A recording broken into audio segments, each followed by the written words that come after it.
Hello students, मैं वीरू, आपका online tutor. आपका बहुत बहुत स्वागत है वीरू द पॉलिटी ट्रैक पर। और हमेशा की तरह एक बहुत ही बेहतरीन टॉपिक लेकर आ चुका हूँ और ये टॉपिक है टेंस। इंग्लिश में अक्सर बच्चों को टेंस में दिक्कत आता रहता है और पता नहीं क्यों उनको टेंस बड़ा मुश्किल लगता है। तो आज बहुत ही बेसिक से मैं टेंस का टॉपिक लेकर आ चुका हूँ और ये धीरे धीरे हम टेंस को समझेंगे। और मैं गारंटी देता हूँ ये जो भी 10-15 मिनट का जो आप टाइम देंगे इसमें काफ़ी हद तक आपको ये क्लियर हो जाएगा कि टेंस एक्चुअली में होता क्या है और कितना आसान भी है। ठीक है, आपको बेशक से आपको शुरू में लगता होगा कि टेंस थोड़ा सा मुश्किल है और मैं ऐसे ही बता रहा हूँ, लेकिन ऐसा कुछ नहीं है। टेंस एक्चुअली में बहुत ही आसान टॉपिक है जो इजीली समझ में आएगा। और इंग्लिश समझने के लिए टेंस सबसे ज़्यादा इम्पोर्टेंट होता है। वैसे से राइटिंग सेक्शन हो चाहे स्पीकिंग सेक्शन हो, टेंस में कहीं ना कहीं योगदान होता ही होता है। तो चलिए आगे देखते हैं बिना देरी किए हुए। देखो, वैसे देखा जाए तो टेंस कितने प्रकार के होते हैं। तो टेंस की अगर बात करें तो टेंस 3 प्रकार का होता है। यहाँ पे देख सकते हैं टेंस कितने प्रकार के होते हैं। तो टेंस 3 प्रकार के होते हैं। एक प्रेजेंट टेंस होता है, पास्ट टेंस होता है और फ्यूचर टेंस होता है। ये टेंस 3 प्रकार का होता है और ये तीनों टेंस की अगर बात करें तो तीनों टेंस को हम 4 पार्ट में बांट सकते हैं। जैसे प्रेजेंट टेंस की अगर बात करें तो प्रेजेंट टेंस को हम सबसे पहले प्रेजेंट इंडेफिनिट टेंस में बांटेंगे।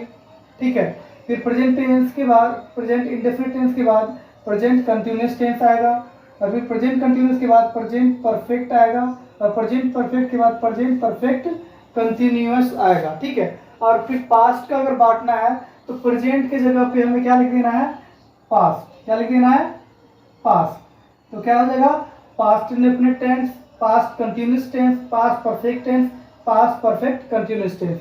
और सेम फ्यूचर की अगर बात करें तो पास्ट के जगह पे क्या लिख देना है हमें, फ्यूचर।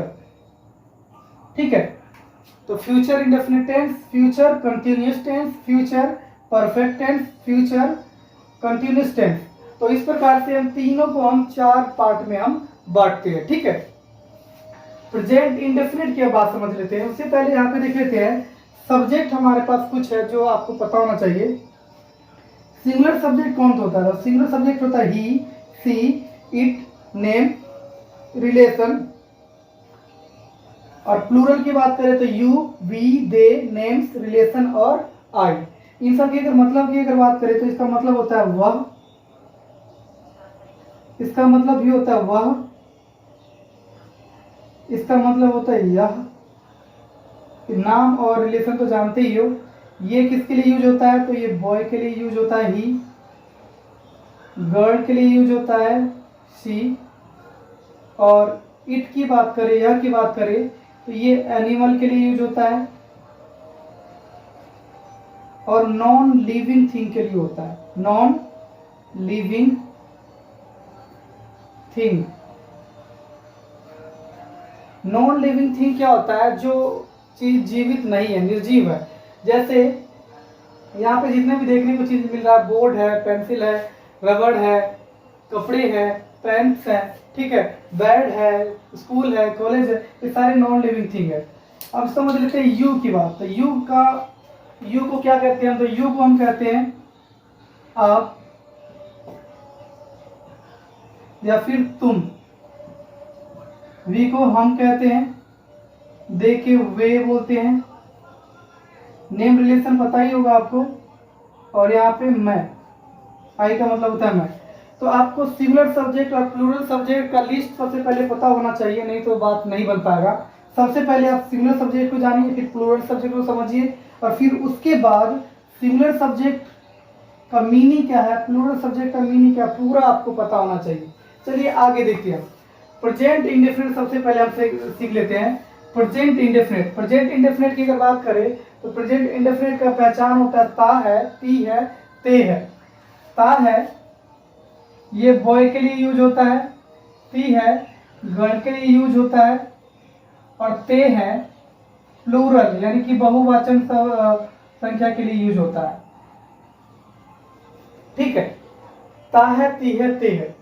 अब देखो प्रेजेंट इंडेफिनिट में सिंपल सेंटेंस बनाते हैं। सिंपल सेंटेंस यानी पॉजिटिव सेंटेंस जिसमें नेगेटिव नहीं बात होगा और ना ही क्वेश्चन होगा। जैसे यहाँ पे देख लेते हैं, ही किक फुटबॉल। अब देखो यहाँ की अगर बात करें तो ही क्या है, सिंगुलर है। ही क्या है, सिंगुलर, तो इसलिए ही सिंगुलर है, तो इसलिए यहाँ पे एस लग जाएगा। क्या लग जाएगा, एस। सी लाइक गेम, तो यह सिंगुलर सब्जेक्ट है, तो क्या लग जाएगा यहाँ पे, एस। रवि सिंगुलर सब्जेक्ट है, इसलिए वर्ब के साथ क्या लग जाएगा, एस। फादर भी सिंगुलर सब्जेक्ट है, इसीलिए वर्ब, मेन वर्ब के साथ क्या लग जाएगा, एस। सिंपल सी बात, एक चीज ध्यान से सुनना, जब भी सिंगुलर सब्जेक्ट रहेगा तो मेन वर्ब के साथ क्या लग जाएगा, एस लग जाएगा। अब इसीलिए पूरा सेंटेंस हमारा कंप्लीट हो गया। He kicks football, she likes game, Ravi smiles to see her, Ravi उसको देखकर स्माइल करता है, ठीक है। Father walks early in the morning, पिताजी है सुबह, बिल्कुल सुबह सुबह उठकर मॉर्निंग में चलती हैं, ठीक है। तो ये मीनिंग है। तो याद रखिएगा, जैसे ही सब्जेक्ट अगर सिंगुलर हो तो मेन वर्ब के साथ क्या लगा दोगे, एस। क्या लगा दोगे, एस। मैं प्रेजेंट इंडेफिनिट टेंस की बात कर रहा हूँ। प्रेजेंट इंडेफिनिट में अगर सिंपल सेंटेंस बनाना है, यानी पॉजिटिव यानी कि अफर्मेटिव सब्जेक्ट सेंटेंस बनाना है, तो मेन वर्ब के साथ क्या लगाओगे, एस लगाओगे। एस कब लगाओगे आप, एस तभी लगाओगे जब सब्जेक्ट क्या हो, सिंगुलर हो। आप यहाँ पे देख रहे होंगे ये सिंगुलर, इसी में से आप उठा के मैंने डाल रखा हो। अब यहाँ पे देखते हैं, सब्जेक्ट अगर सिंगुलर हो, ठीक है, तो मैं यहाँ पे एस लगाना सिखा रहा था, लेकिन यहाँ पे क्या लगेगा, ई एस लगेगा, तो मैंने यहाँ पे लगा दिया E S. He goes to school, she washes clothes, Ravi mixes clothes, sorry, Ravi mixes colour in water, father teaches अस।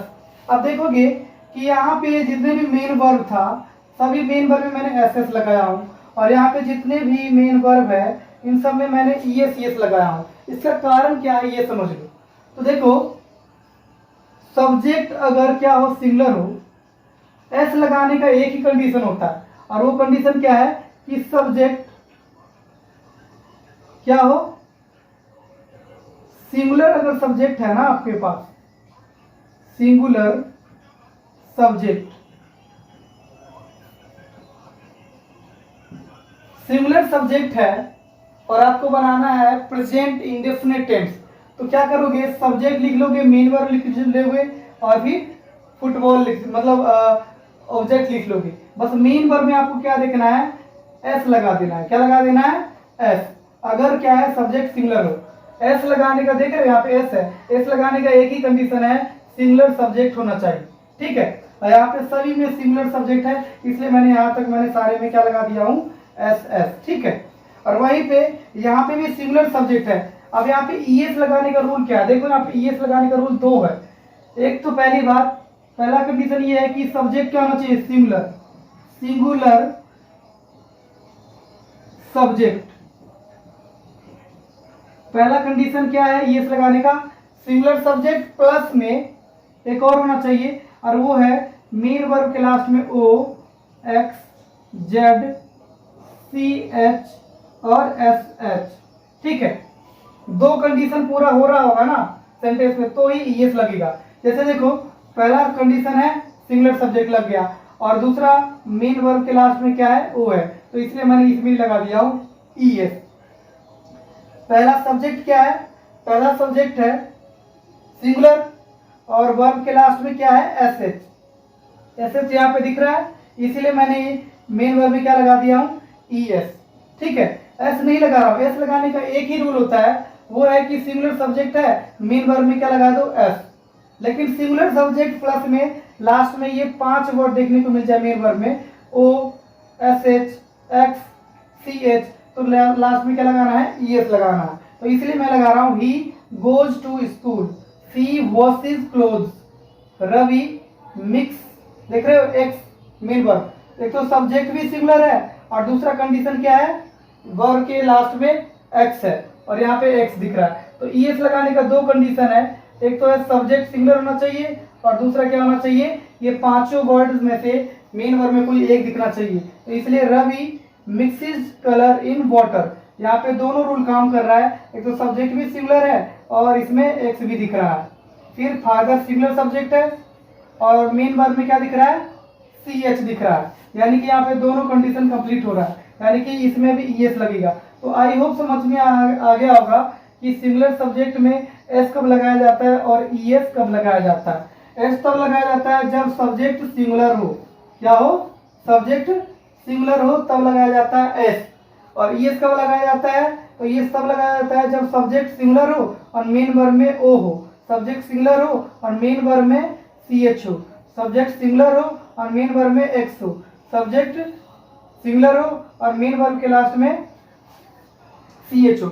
ये दो कंडीशन अगर कंप्लीट हो रहा है ना तो ही ई एस लगेगा। एस और ई एस का आईओ फंडा समझ में आ गया होगा आपको। और चलिए समझते हैं, अब प्लूरल सब्जेक्ट होगा तो क्या होगा। तो देखो सेम ही सेंटेंस वहां पे उतार रखा हूं, बस आप देख रहे हो कि मैं ये जो सब्जेक्ट है, सब्जेक्ट प्लूरल है, सब्जेक्ट क्या है, प्लूरल। यहाँ पे ही किक्स फुटबॉल, यानी ही क्या है, सिंगुलर, लेकिन यहाँ पे मैंने प्लूरल सब्जेक्ट यूज किया हूं, तो यू किक्स फुटबॉल होगा, नहीं होगा, क्योंकि एस लगाने का पहला कंडीशन क्या है, तो सब्जेक्ट क्या होना चाहिए, सिंगुलर, और ये क्या है, प्लूरल, तो इसलिए ये सेंटेंस ठीक है और इसमें एस लगाने की जरूरत नहीं है।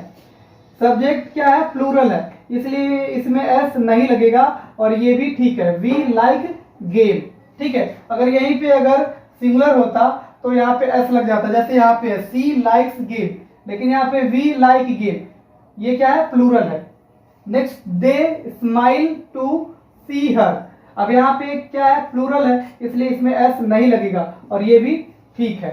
मदर एंड फादर दोनों मिलके क्या बन गया, प्लूरल, तो मदर एंड फादर वॉक, अब यहाँ पे एस नहीं लगेगा, क्यों, क्योंकि ये प्लूरल सब्जेक्ट है, सब्जेक्ट क्या है, प्लूरल, यानी कि जहां पे सब्जेक्ट प्लूरल आया वहां पे एस नहीं लगेगा और ना ही ई एस लगेगा।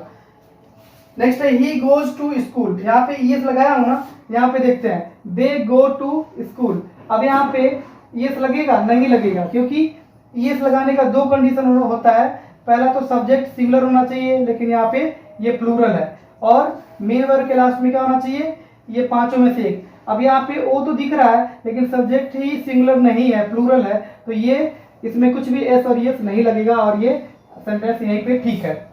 यहाँ पे भी प्लूरल सब्जेक्ट है, ई एस लगेगा, नहीं लगेगा, क्योंकि प्लूरल सब्जेक्ट है। आपको भी पता है कि सब ई एस लगाने का दो कंडीशन होता है, और वो होता है कि पहला सब्जेक्ट सिंगुलर होना चाहिए, सब्जेक्ट सिंगुलर है ही नहीं, तो ये भी सेंटेंस ठीक है।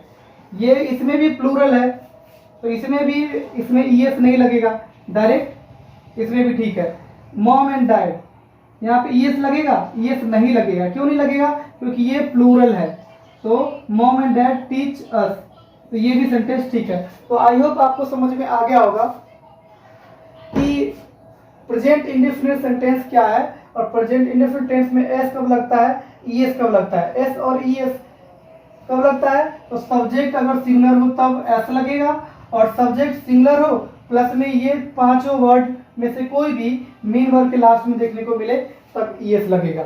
और बाद बाकी अगर प्लूरल सब्जेक्ट है तो ना तो एस लगेगा और ना ही ई एस। आगे के वीडियो में मैं समझाऊंगा कि नेगेटिव सेंटेंस कैसे बनता है इंडेफिनिट का, और question mark, question plus negative कैसे बनता है, ये चीज हम सीखेंगे नेक्स्ट वीडियो में। ये टॉपिक थोड़ा डिफिकल्ट लगता है इसलिए मैंने इसमें करवा दिया हूँ। Thank you so much.